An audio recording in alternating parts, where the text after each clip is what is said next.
제가 궁금한 질문 하나 해도 될까요? 여러분 요즘 TV에 한국 드라마 가운데 재밌는 게 뭡니까? 김은희 집사님, 안 보세요? 이거 안 보세요? 오늘은 좀 그 드라마 얘기 같은 얘기를 좀 나누고자 해요. 우리가 TV 드라마를 보게 되면은 어느 정도 그게 예를 들어서 그게 15회를 간다 할 때 한 중간 정도 보게 되면은 그 결말이 어떻게 될지를 우리는 대략 감을 잡게 돼요. 우리가 왜 감을 잡을 수 있게 되느냐 하면은 그 드라마를 쓴 작가의 의도에 따라서 진행이 되기 때문입니다. 그 작가의 의도를 우리는 대략을 파악을 하고 이 드라마가 나중에는 어떻게 결론이 가겠다 하는 것을 우리는 알게 되는 거예요.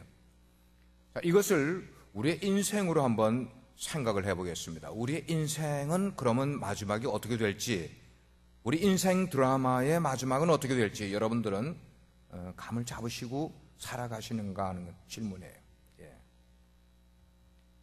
우리 인생은 사실은 한 달 후에 어떻게 될지, 1년 후에 어떻게 될지 우리가 지금은 잘 몰라요.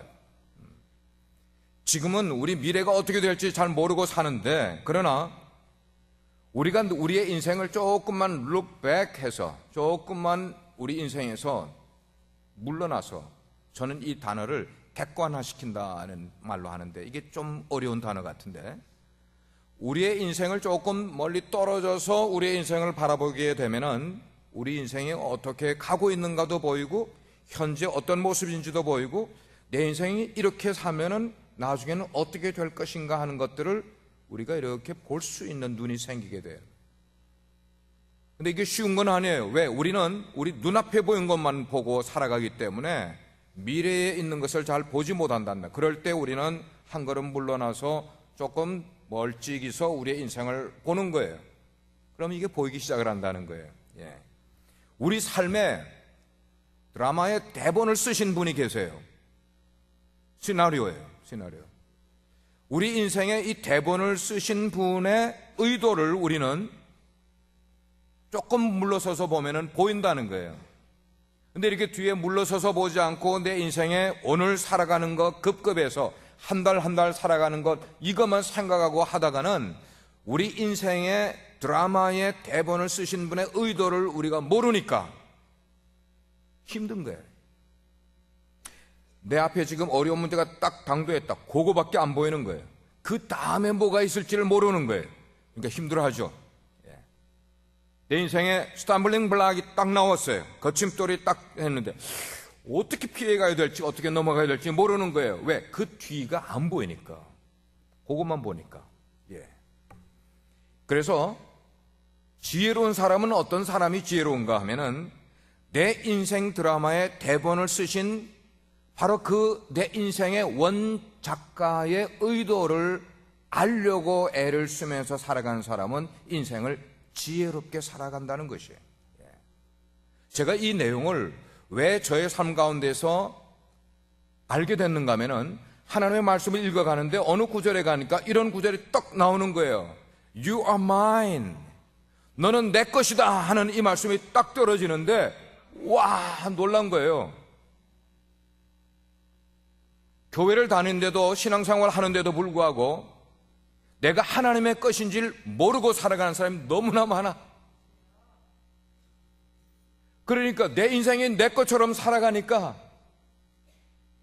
하나님이 너는 내 것이라는 이 말씀이 전혀 내 인생 속에 하나의 중요한 가치관으로 자리 잡지 못하니까 인생 앞에 놓이는 어려움이 있을 때에 난관이 있게 역경이 있게 될 때 그 이상의 것이 보이지 않게 되는 거예요. 왜? 내 인생의 주인이 나인 것처럼 살아가다가 보니까. 근데 하나님은 분명히 말씀하시기를 You are mine. 너는 내 것이다. 이 말씀을 제가 알게 되니까 내 인생의 원 작가는 내가 아니고 하나님이 쓰고 계시구나 하는 것을 그 말씀을 통해 알게 되는 거예요. 하나님의 의도를 생각하게 되고 하나님의 나를 향하신 그 목적을 알아가려고 애를 쓰게 되더라는 거예요. 여러분, 우리의 인생이라는 것은 나를 향하신 하나님의 은혜와 섭리 가운데 진행하도록 그렇게 구성이 된 것이, 그렇게 시나리오가 만들어진 것이 우리의 삶이라는 것이에요. 그 한 예를, 제 인생을 다 보여드릴 수가 없으니까 다 기록이 되어 있는 요셉의 인생에 대한 하나님의 드라마가 어떻게, 시나리오가 어떻게 되는지를 우리가 한번 예를 들어 보도록 하겠어요. 그래서 오늘 말씀의 내용은 요셉의 드라마 가운데 한 편이라는 거예요. 요셉의 이야기가 창세기 37장에서 50장까지 기록이 되어 있어요. 전부 14 chapters, 14장에 걸쳐서 있어요. 드라마로 표현하면 14회에 걸쳐서 드라마가 지금 그려지고 있는 거예요. 그 가운데 40장이라는 것은 예를 들면 요셉의 드라마 가운데 한 4회 정도에 해당하는 그 분량이에요. 4회 정도에 등장하는 이야기가 오늘 우리가 읽은 이 창세기 40장의 이야기란 말이에요. 드라마 많이 보신 분들은 아실 거예요. 보통 드라마가 시작할 때 제1회 하면은 어떤 이야기들이 나오는가 하면은 주인공은 지금 어른이 다 됐는데 드라마를 보여주는 그 작가의 처음 1회에는 보통 보면은 그 주인공의 어린 시절의 이야기가 쫙 나오는 거예요. 맞습니까? 아역부터 나온다고, 아역. 그래서 어릴 때는 이 아이가 이런 배경에서 이런 삶을 거쳐서 살아왔는데 이 아이가 오늘의 주인공의 모습이 이렇다 하는 것을 그 다음부터 쫙 읊어가는 거예요. 창세기 37장은 요셉의 아역 스토리가 기록이 되어 있어요. 어릴 때의 이야기가 기록이 되어 있어요. 요셉은 형들의 시기를 받았습니다. 왜 시기를 받았는가 하면 아버지로부터 요셉이 편애를 받았어요. 아버지가 정말로 다른 요셉의 여러 형제들보다 이 요셉만을 특별히 사랑을 해줬어. 다른 아들들이 입지 못하는 그런 좋은 비단 옷으로 아이를 입히면서 사랑을 해주니까 형들이 시기하는 거예요. 저놈이 뭔데 말이야, 아버지의 사랑을 독차지하냐고. 그래서 한 번은 형들이 작전을 꾸몄어요. 오늘도 요셉이 우리에게 도시락을 배달하러 오면은 멀리 지금 양떼를 치고 있으니까, 며칠 걸려서 지금 밖에 있으니까, 그래서 도시락을 가지고 오면 이 녀석을 우리가 어떻게 해치우자. 꼴도 보기 싫어. 그래서 형들의 작전에 의해서 요셉은 빈 우물, 그 빈 우물에 들어가서 죽음을 기다리다가 그래도 형들 가운데 양심이 있는 형이 있어서 우리가 우리 동생을 죽이면 어떡하냐, 그 대신 우리가 죽였다고 그러고 이 동생의 생명은 구해주자. 그래서 지나가는 미디안 상인들에게 이 요셉을 팔아먹었어요. 형들에 의해서 팔림을 받은 바로 그 사건이 청소년인 요셉의 가슴에 큰 뭐로 남았겠어요? 상처로 남지. 왜? 형들이 자기를 팔아먹었잖아요. 우리 인생이 이렇게 기구하게 우리 형제들에 의해서 팔려서 지금에 오신 분 계세요? 우리는 없어요. 요셉의 그 상처난 마음을 헤아릴 길이 없어요. 요셉은 그러나 그 팔려서 이렇게 전전하다가 중간에 관계되지 않는 이야기는 제가 빼버리고, 그리고 보디발이라는 바로 왕, 이집트 왕의 그 신하 가운데 아주 권력을 가지고 있는 보디발이라는 집에 노예로 팔려 들어가게 된 거예요. 자, 거기서 주인의 신뢰를 받기 시작을 합니다. 주인에게 인정을 받기 시작을 합니다. 얼마나 신실하게, 얼마나 자기의 맡은 역할을, 노예이지만 그 역할을 잘 해왔는지 주인이 흠뻑 요셉에게 빠졌어요. 성경은 기록하기를 그 보디발이라는 사람이 자기 집의 모든 가정을 책임지는 책임자인 청지기로 요셉을 삼았다 그랬어요. 자, 요셉이 비록 형들에게 팔려는 같지만 그의 인생이 보디발을 만나고 보디발의 주인의 가정 총무가 되면서부터 인생이 새롭게 햇빛이 들기 시작하는 것 같았어요. 얼마나 출세의 길이 놓였는지 모르겠어요. 근데 이야기는 여기서 끝나는 게 아니에요. 그 다음 편으로 딱 5회로 넘어가 보니까, 요셉의 드라마의 5회로 넘어가 보니까 요셉은 자기 주인의 그 아내인 보디발의 아내가 요셉을 너무나 흠모한 거예요. 그래서 요셉을 유혹했어요. 동침하자고 요구를 했어요. 그 요구를 뿌리치고 거절을 한 그 대가로 누명을 쓰고 다시 감옥에 들어가는 게 요셉의 기구한 운명 스토리라는 거예요. 이게 6회에 나와. 보셨어요? 6회 보셨어요? 성경에 있잖아, 성경에. 자, 그래서 우리의 인생이라는 것은 하루 앞길을 모른다는 거예요. 요셉이 어려움에 있다가 죽음에서 일어나고 출세의 길이 있다가도 하루아침에 또 거꾸라지고 하는 것이 요셉의 육회의 그런 나오이에요. 요셉의 인생을 보니까 above normal, 좋은 환경의 어린 시절을 보냈다가 한순간에 떨어져서 노예로 팔려가는 bad 시나리오가 이어지는 거예요. bad 시나리오에서 끝나는 것 같더니 다시금 올라오는 장면이 있더니 다시금 more worse 한 사건으로 또 들어가는 모습을 우리는 보게 되는 거예요. 와우. 성경은 어느 한 인물을 중심으로만 풀어간 책이 아니에요. 여러분, 성경이라는 것은 하나님의 의도하심이 그 속에 있고, 하나님의 그 의도하심이 우리 말로 표현하면 계시된 내용이, 이게 성경의 내용이란 말이에요. 하나님의 의도를, 하나님은 revelation, 계시라는 단어를 써서 우리에게 주셨어요. 그렇기 때문에 우리가 성경을 창세기부터 요한계시록까지 읽을 때에 어떻게 읽어야 성경을 바르게 읽을 수 있는가 하면 이 책을 쓰신 저자인 하나님의 의도가 뭔가 하는 거예요. What is the intention of the Bible? What is the God's intention? 하나님의 의도하신 게 뭔가? What is the purpose of to writing? 하나님이 이 성경이라는 책을 쓰신 목적이 무언가, 의도하신 게 무언가를 우리가 알아야, 우리가 그걸 볼 수 있어야만 우리는 성경을 더 깊이 볼 수가 있고 성경을 더 브로드하게 멀리까지 볼 수 있게 된다는 거예요.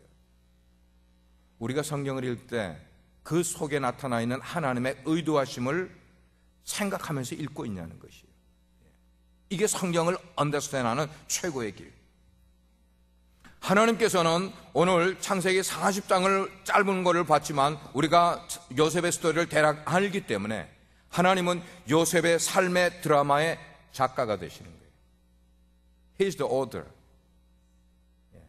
마찬가지로 하나님께서는 저의 인생 드라마의 작가가 되시고 여러분의 인생의 작가가 되실 뿐만 아니고 하나님은 우리 인간의 모든 히스토리, 역사의 작가가 되시는 분이 하나님이세요. 이걸 우리가 인정을 해야 되는 것이죠. 그렇기 때문에 하나님이 쓰신 그 대본을 통해서 우리는 내 삶을 이해할 수가 있게 되는 것이에요. 하나님이 쓰신 내 인생을 향한 그 일들을 우리가 보면서 성경을 읽어가면서 내 인생의 미래가 어떻게 될지를 우리는 예측할 수 있게 되는 거예요. 우리가 처한 환경이 있을 때 그 환경만 바라보지 말고 하나님이 그 이야기, 대본을 쭉 보게 되면 내 환경이 이렇게 되고 그 이후에는 이렇게 될 수 있겠다라는 것을 우리는 illustrate, 비춰보는, 조명한다 그래요. 비춰보는 것을 우리는 깨닫게 되는 것이에요. 하나님은 우리 인생을 향하여서 이렇게 말씀을 하세요. 너희를 향한 나의 계획은, 성경 말씀에 나오는 거예요. 너희를 향한 나의 계획, 그 말은 뭔가?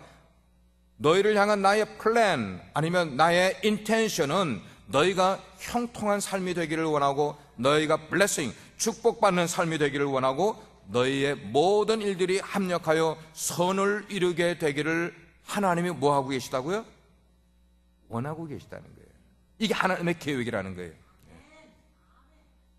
요거를 조금 더 직접적으로 표현하면은, 여러분들이 오늘날 인생을 살다가 무언가 꼬여서 뭔가 스탬블링 블락이 여러분 앞에 놓였어요. 여러분 앞에 어려움이 놓이고 역경이 놓이게 됐을 때에 아무리 그런 어려운 환경이 있다 할지라도 그 가운데서라도 여러분의 그 인생 속에 함께하고 계시는, 그리고 역사하시는 하나님을 바라볼 수만 있다면 이게 신앙의 눈이거든요.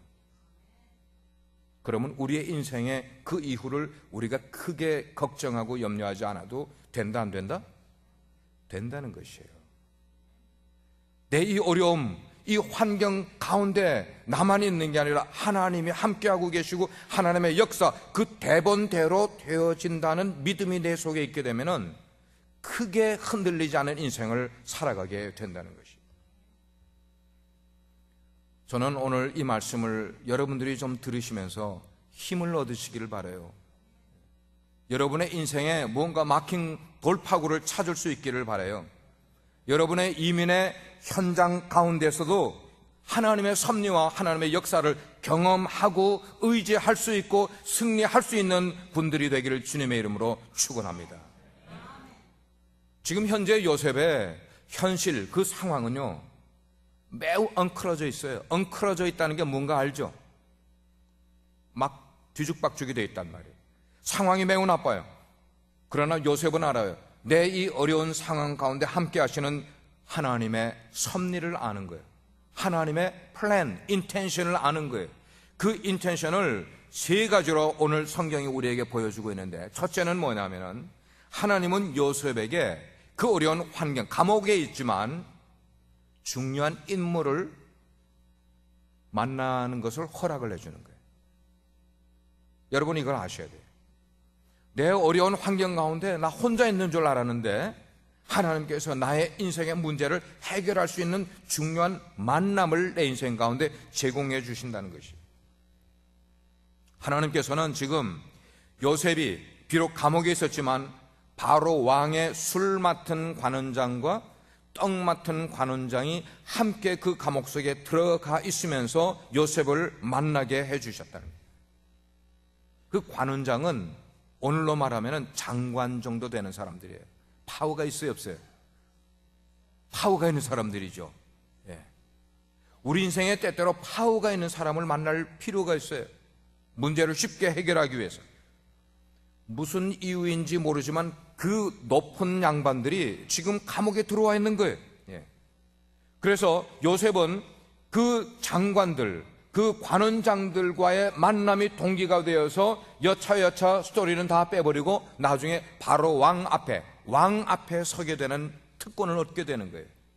그리고 왕의 그 꿈을 해석을 해주면서 왕의 신임을 받게 되고, 결국은 이야기의 결국은 뭐예요? 요셉이 한 드라마에 한 10회 정도 가게 되면 총리 대신이 되는 거예요. 예. 여러분, 이것은 하나님은 우리 인생 가운데 중요한 만남을 제공해 주시는 분이라는 것을 우리에게 분명히 깨우쳐 주고 있는 거예요. 근데 이 하나님의 의도를 모르는 사람은 사람들을 만날 때 저 사람을 내가 왜 만나야 되지? 모르는 거예요.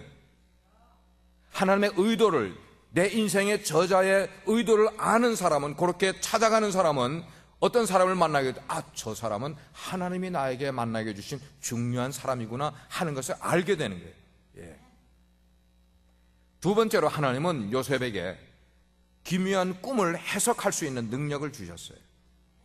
그 능력이에요. 하나님이 주신 능력이에요. 5절 말씀을 보니까 옥에 갇힌 애굽 왕의 술 맡은 자와 떡 굽는 자 두 사람이 하룻밤에 꿈을 동시에 꾸게 되는데 그 꿈의 내용은 달랐다 그랬어요.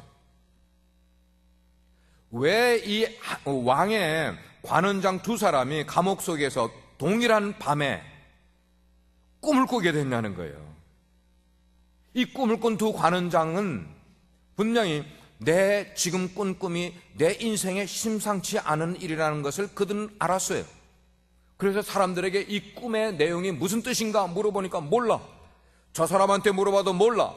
그러나 요셉의 드라마의 내용을 보게 되면은 이미 요셉은 그 감옥 속에서 사람들에게 신뢰를 받은 사람이 되어 있었어요. 얼마나 신실하게 자기 책임을 다하는 삶을 살아왔는지 거기에는 죄수들 모든 사람에게 이미 알려져 있어. 드디어 관원장들이 요셉을 찾아오게 돼요. 요셉 듣자 하니까 네가 사람들의 어떤 꿈이나 어떤 인생에 대한 자문을 잘해준다고, 카운셀링을 잘해준다고 들었는데 내 꿈을 한번 듣고 해석을 좀 해주면 좋겠다. 그 얘기를 들은 다음에 여차여차한 꿈 얘기를 다 해주니까 요셉이 그 꿈 얘기를 그대로 해석을 해줬어요. 요셉이 해석해 준 것은 세상에서 배운 학문이 높기 때문이 아니었어요. 요셉은 하늘의 지혜를 가지고 그 꿈을 성의 있게 해석을 해줬다는 것이에요. 여러분, 하나님을 열심히 섬기고 하나님의 말씀에 정말 묵상을 많이 한 사람은 세상에 지식을 가진 사람보다 훨씬 지혜롭게 사람을 대할 줄 안다는 것이에요. 하나님을 믿는 사람은 그런 지혜가 있어야 돼요. 세 번째로 하나님은 요셉에게 스팟라이트를 비춰줬다는 거예요. 우리는 지금 스팟라이트이 아니에요. 근데 여기에서 지금 저를 비춰주는 것은 어느 정도 스팟라이트예요. 예. 집중해서 비춰준다는 것이에요. 요셉이 꿈을 해몽한 다음에 그 해몽대로 술 맡은 관원장은 다시 복직을 해서 왕을 섬기는 사람으로 들어갔어요. 다시 장관의 자리로 들어갔어. 그러나 떡 맡은 사람은 요셉이 꿈을 해석해 준 대로 목이 달아나 버렸어요. 꿈 하나에 인생이 바뀌어버리게 된 거예요. 그 후에 그 관원장이 요셉을 기억을 하고 있으면 좋았는데 그만 요셉의 꿈 이야기를 알고 이제 다 해줬는데도 불구하고 감옥에서 나가 복직이 된 다음에 요셉의 이야기를 싹 까먹어버렸어. 근데 드디어 바로 왕이 꿈을 꿨는데 해석을 못하는 거야. 관원장이 번뜩 생각이 났어요. 자기가 감옥에 있을 때 요셉이라는 친구를 통해 자기의 어려운 꿈을 해석받은 것을 기억을 하고 왕에게 진언을 하는 거야. 왕이여, 왕이여, 내가 여차여차해서 이런 사람을 만나는데 꿈을 정말 기가 막히게 해석을 해줬고 그 꿈대로 내 인생이 풀렸습니다. 그래, 그 자를 내게 데리고 오라. 그래서 요셉이 왕 앞에 나가게 된 것이었어요. 그때부터 하나님의 집중 광선이, 스팟라이트이 요셉의 인생에 관여하기 시작을 한 것이었어요. 예루살렘이 아니었어요. 지금 이스라엘 땅이 아닙니다. 이방 땅입니다. Foreign country. 감옥 속이에요. 친척도 없고 자기의 연고자도 아무도 없는 그런 곳이에요. 자기 인생의 스팟라이트를 받을 수 있는 아무런 조건도 없었습니다. 현재 상황을 보게 되면 요셉은 그의 인생의 모든 것이 뒤엉켜 있는 것과 같은 상황이었지만 하나님의 디테일한 개입이 요셉의 인생 가운데 함께하게 되니까 그 속에서 역사가 일어나게 되는 거예요. 요셉 이야기만 다 이야기하면 여러분은 내 인생을 향하신 이야기를 잘 모를 거예요. 자, 그렇다면 조금 중간에 끊고 우리는 어떻게 살아야 되느냐 하는 것이에요. 요셉은 하나의 example이에요. 요셉에게 보여주신 그 하나님의 방법은 오늘을 살아가고 있는 저와 여러분들에게도 동일하게 적용되는 것을 믿으시면 한번 아멘 해보세요. 정말 적용되는지 믿으시면 아멘 하세요. 근데 왜 믿음대로 안 사시냐고. 아멘이 최고가 아니에요, 여러분. 내가 아멘 했으면은 내 삶에 그런 어려운 시련이 오게 될 때 하나님을 봐야지. 내 인생에 하나님의 스팟라이트이 올 수 있을 정도의 인생을 하나님께 드려야죠. 그게 뭐냐? 하나님의 말씀에 순종하는 삶을 살아가야죠. 그건 안 하면서 알면 뭘 하냐. 여러분, 우리가 이렇게 하나님 앞에 나와 예배하는 바로 이 자리는 내 인생의 모든 것을 하나님 앞에 내어놓고 하나님이여 내 인생을 다시 리어렌지 확 흔들어서 순서대로 맞춰주시기를 바랍니다 하는 자세로 여기에 나와 있는 거예요. 여러분의 말씀을 들을 때에 평소에 내가 하나님의 말씀대로 살지 못하고 내 마음대로 살면서 내 인생이 좀 뒤죽박죽 됐습니다. 내 앞에 무언가 보이지 않고 있습니다. 어렵습니다 라는 마음을 가지고 온 사람들이라면 말씀을 듣는 가운데 하나님이여 내 인생을 새롭게 정립해 보겠습니다. I wanna do rearrange of my life. 이 시간 우리는 요셉의 하나님뿐만 아니고 나의 하나님 되시는 그 하나님 앞에서 우리가 무엇을 정렬해야 될지를 생각해 보는 시간이 되어야 돼요. 무엇을 정렬해야 되는지를, 리어렌지를 해야 되는지를 세 가지로 말씀드리겠습니다. 하나님이 우리에게 말씀하시는 것, 첫째는 look up. 위를 보라는 거예요. 위를 보라. 내 인생이 항상 옆에만 봤어. 앞만 보고 옆만 보고 뒤만 봤어요. 근데 이제는 내 인생을 좀 위를 쳐다볼 줄 알아요. look up, look up. 내 인생의 어려움을 겪을 때에 정말 이번만큼은 좌우를 봐도, 그 다음에 내 앞뒤를 봐도 도무지 길이 없는 것 같아. 자, 이런 상황에 처할 때 하나님을 모르는 사람은 앞뒤만 보고 좌우만 보니까 길이 없이 보이는 것 같지만 하나님을 믿는 사람에게는 한 길이 더 있어요. 남아있는 길. 거기가 어디냐고. 위를 봐야 되는 거예요. 위를 봐야 돼요. 사방을 봐도 보이지 않는 길이 없는 것 같으면 그때는 하늘을 봐야 돼요. 하늘이라는 것은 방향이 아니에요. 하나님을 바라보는 거예요. 이게 믿는 자들이 가지고 있는 특권이에요. 특권. privilege. 여러분, 하늘을 바라볼 수 있는, 하나님을 바라볼 수 있는 이 특권을 여러분의 인생에서 자주 사용하십니까? 특권인데 모르니까 사용을 못하죠. 이스라엘 민족이 광야 생활을 할 때에 하나님께서는 그들에게 여러 번 말씀했어요. 너희들은 위를 쳐다보는 인생을 살아가야 된다. 광야를 누가 인도하는지를 너희들은 알아야 된다. 위를 쳐다보라, 위를 쳐다보라.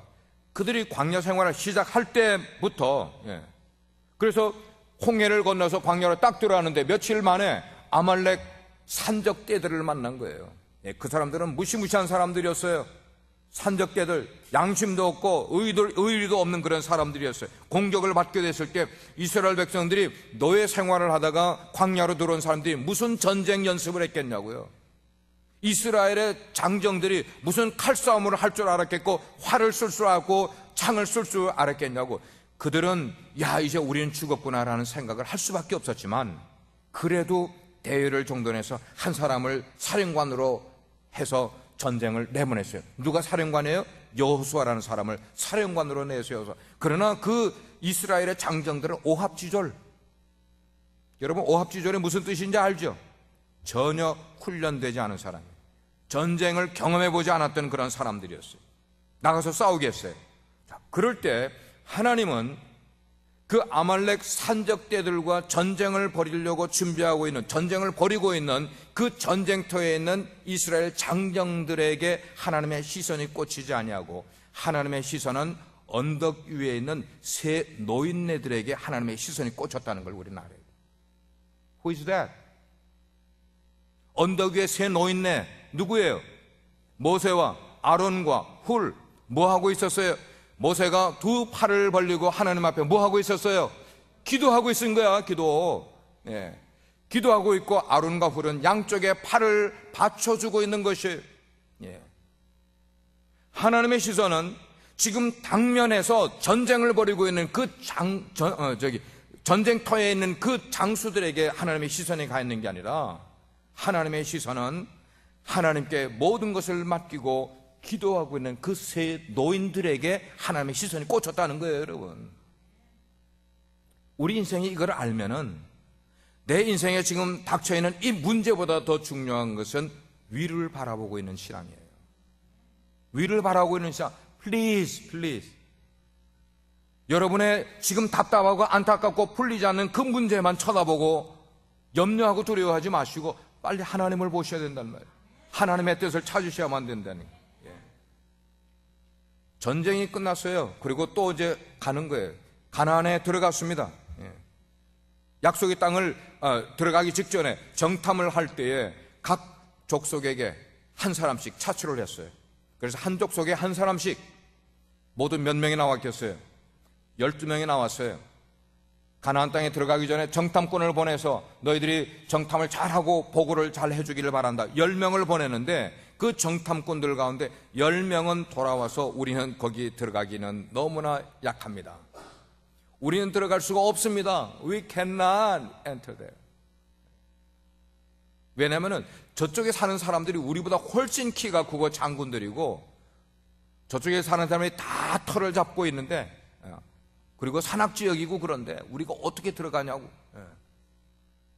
그런데 두 사람은 돌아와서 긍정적으로 보고를 했어요. 근데 굉장히 아이러니하게 이스라엘의 그 200만의 사람들은 10명의 보고서에만 의존해가지고 두려워서 들어가기를 꺼렸다는 것이에요. 그때부터 이스라엘은 뺑뺑이 돌기 시작을 하는 거예요. 성경은 우리에게 분명히 증거해 주기를, 하나님이 약속한 땅은 우리에게 주는 것이라고 믿고 정직하게 하나님의 뜻을 보고했던 두 사람 이외에는 10명의 정탐꾼을 포함해서 모든 이스라엘의 장정들이 가나안 땅에 들어가지 못하고 광야에서 죽었다고 성경은 우리에게 witnessing, 증거해 주고 있어요. 뭐의 결과일까요? 뭐의 결과일까요? Look up! 하나님을 바라보지 못한다면 우리는 우리 인생에 한 발자국도 전진할 수 없다는 사실을 왜 우리는 신앙을 가지고 있으면서도 모르냐는 것이. 드디어 이스라엘이 가나안 땅에 들어갔어요. 가나안 땅에 딱 들어가니까 제일 먼저 그들 앞에 닥친 어떤 장애물은 여리고 성이라는 엄청난 어마어마한 성이 버티고 있는 거예요. 와우, 가나안 땅에 들어섰는데 이 어마어마한 여리고 성을 보고 이스라엘 군사들과 이스라엘의 백성들은 간담이 서늘해졌다고 그랬어요. 뭐만 보고? 세상의 규모만 보고요. 여리고성의 그 규모만 보고 다 했어.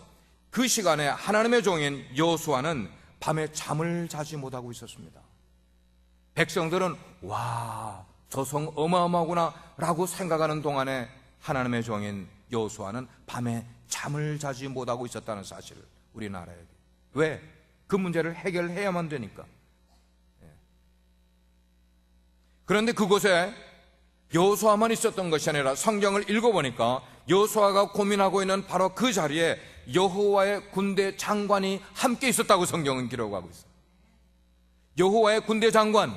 근데 그는 그냥 있는 것이 아니라 이미 칼집에서 칼을 빼어든 채로 여호수아 옆에 있었다고 그랬어요.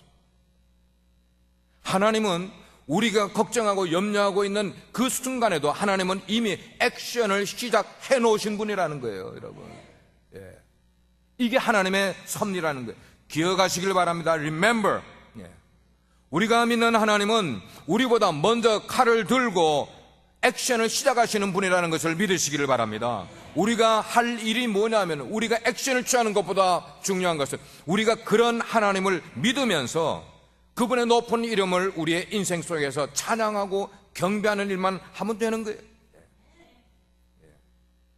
언젠가 제가 이 교회로 이사 오기 전에 저쪽 교회에 있을 때 강아지를 누가 주셨어, 우리 성도님이.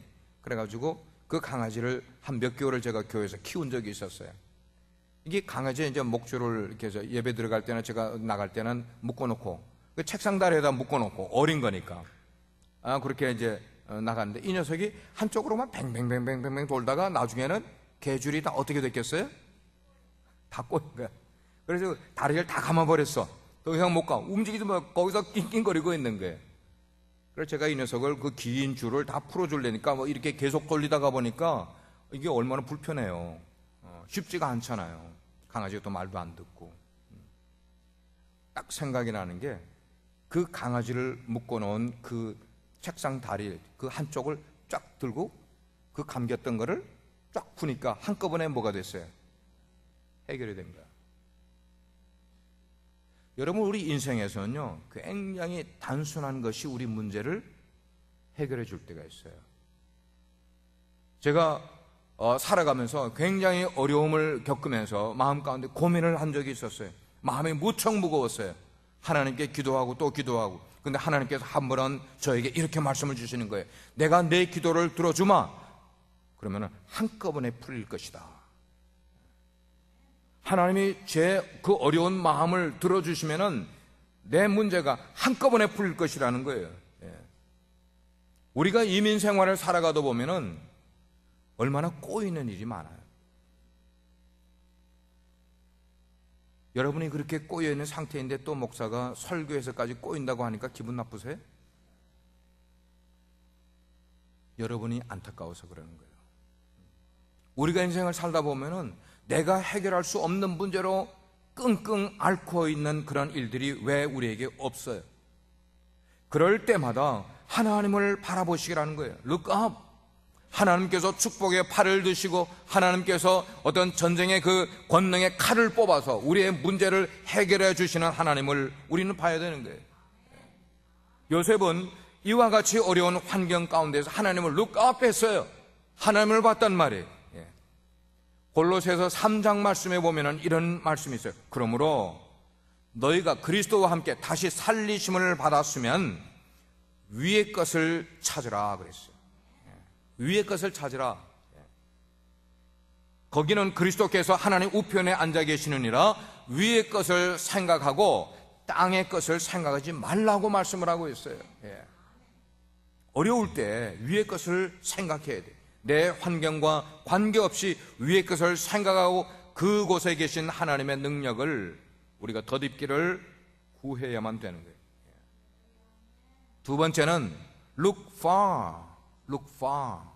멀리 보는 삶을 살아갈 것을 요셉에게 가르쳐 주셨어요. 요셉이 지속적으로 자기에게 다가오는 그런 터프한 환경을 이겨내느라고 요셉이 얼마나 고민을 하고 어려웠겠냔 말이에요. 예. 그럴 때에 요셉은 멀리 보는 시각을 하나님으로부터 듣고 배웠어요. 지금 자기 눈앞에 전개되는 상황은 계속해서 어려워. 그 상황만 보게 되면 견딜 수가 없는 거예요.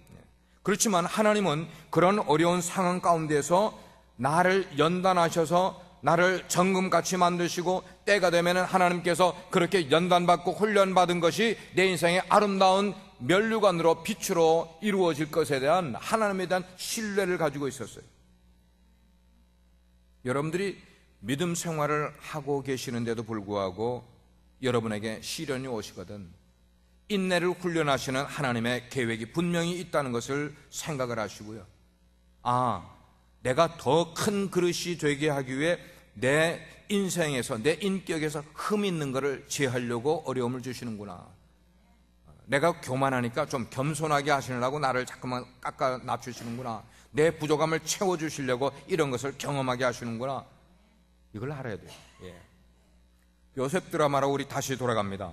보통 사람 같았으면은 감옥에 아니면 애굽에 살면서 자기의 지금 리빙 스테이러스도 해결되지 않은 노예의 신분으로 살아가고 있지 않습니까? 교육을 대학 공부를 거기서 했습니까? 출세할 수 있는 길 없었잖아요. 그런 요셉이 하나님의 은총을 받고 스팟라이트를 받았으면은 출세에 대한 생각을 가질 수가 있었고 인간적인 목표가 여러 가지 생길 수가 있을 거예요. 여러분 유학 와서 계신 분들 공부 이후에 여러분들은 무슨 계획을 갖고 계시냐고요?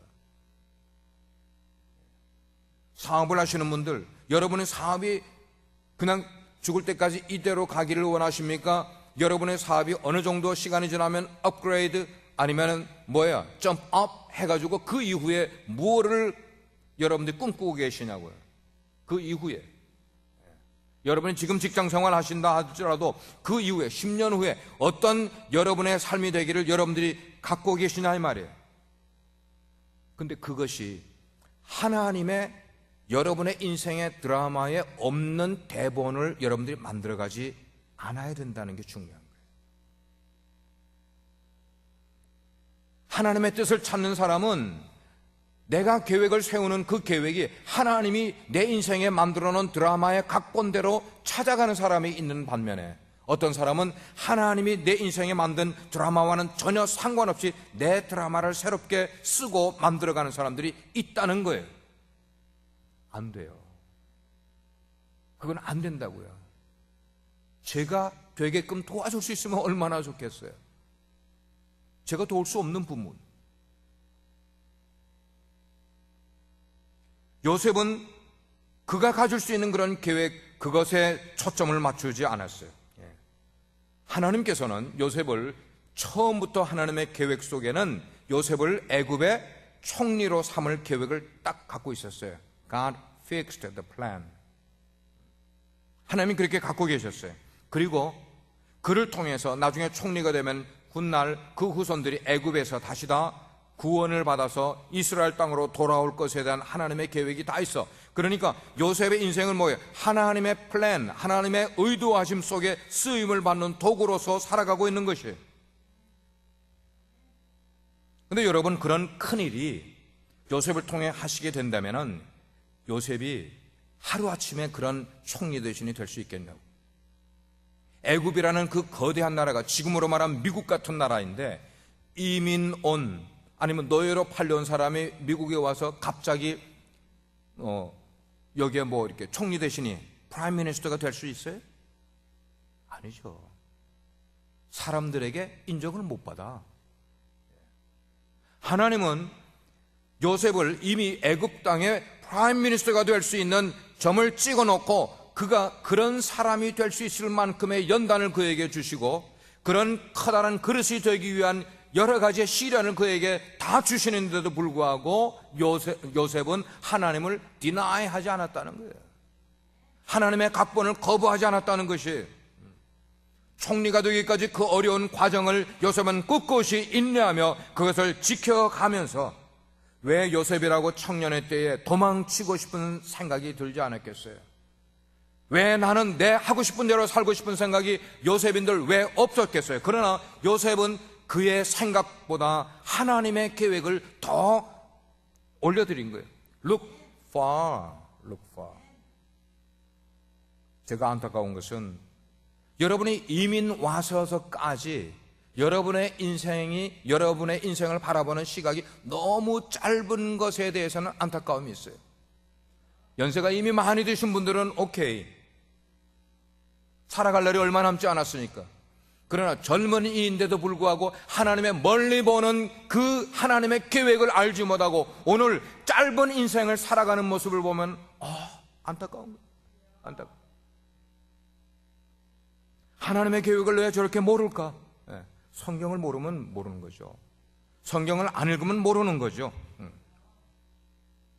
20세기 들어서 20세기의 세계의 역사 가운데 메가 프로젝트라는 게 몇 가지가 있었어요. 이 메가 프로젝트 가운데도 중요하게 여기는 것 가운데 하나가 파나마 운하가 만들어졌다는 것이에요. 여러분, 대서양과 태평양을 잇는 그 50마일의 그 땅을 뚫러서 바다로 연결시킨다는 이 프로젝트를, 파나마 운하를 만들기 전에 이게 누구의 생각에서 가능한 일이겠냐고. 인간이 어떻게 그런 어마어마한 일을 할 수 있겠냐는 말이에요. 그런데 그런 프로젝트를 생각한 사람이 있었다니까. 생각을 했어요. 미국이 주관을 하기는 했어요. 그래서 그 운하가 지금으로부터 20년 전에 그 계약 기간이 다 끝나서 파나마로 다시 들어갔어요. 이제 소관이.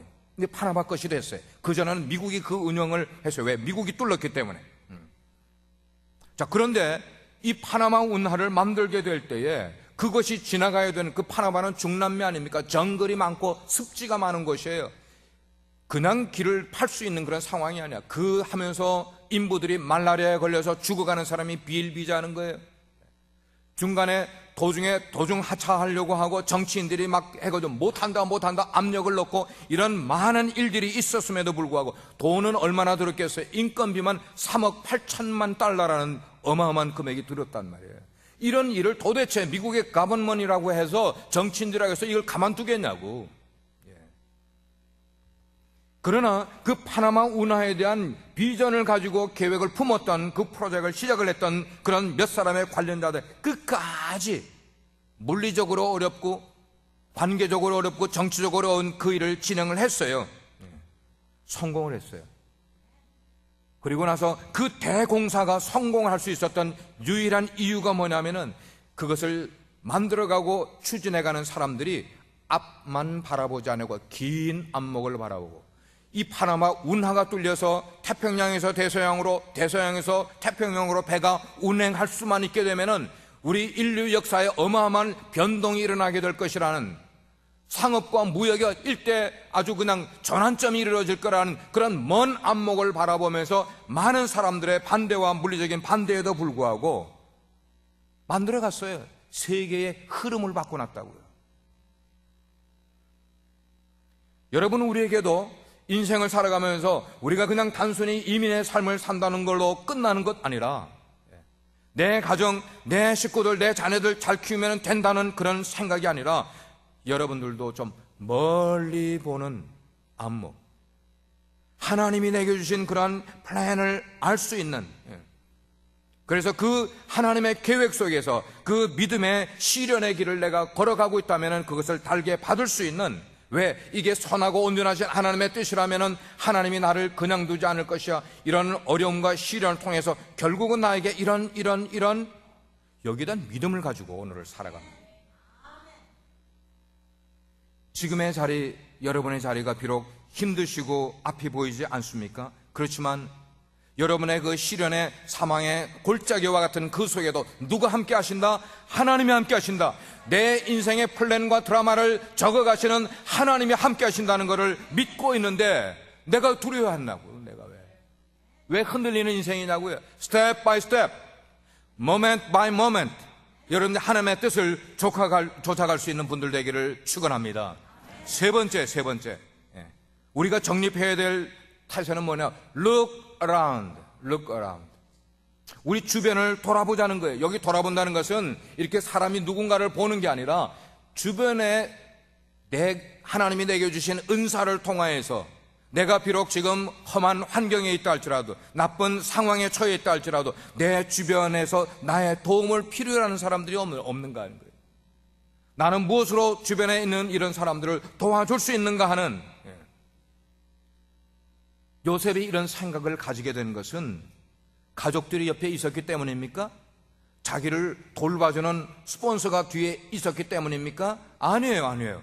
다윗은 지금 친척도 아무도 없고 형제도 아무도 없는 이민 땅의 감옥 속에 있으면서도 그 감옥 속에서 홀로 외로워하고 떨면서 두려워하지 아니하고 왕의 관원장들을 도울 수 있고 성심을 다해서 꿈을 해몽해주는, 그게 하나님이 자기에게 주신 은사니까.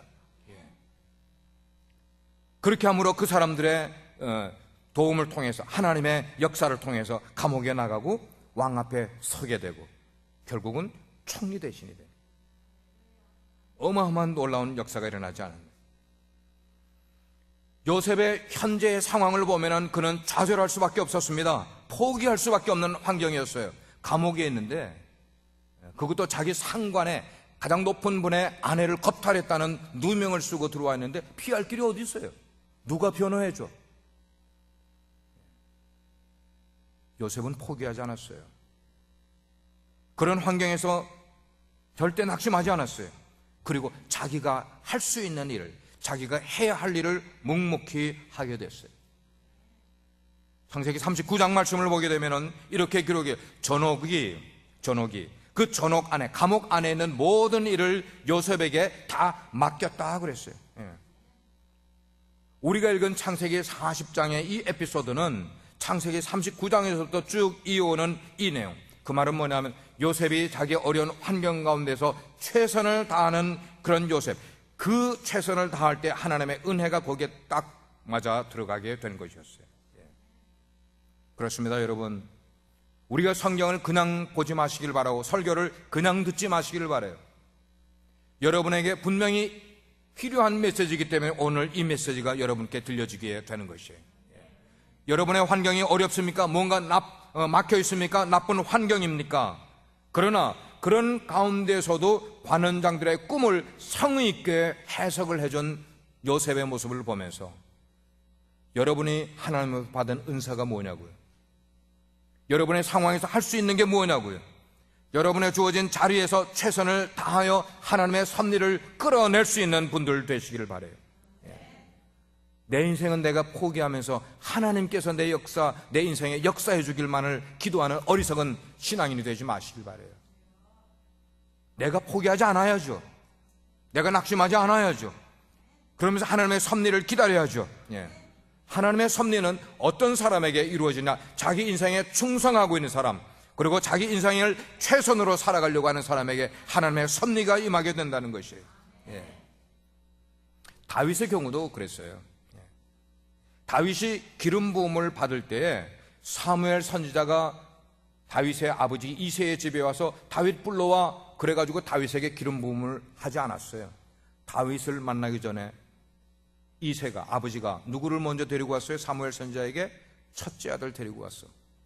하나님께 물어보니까 He's not. 둘째 아들 데리고 왔어. He's not too.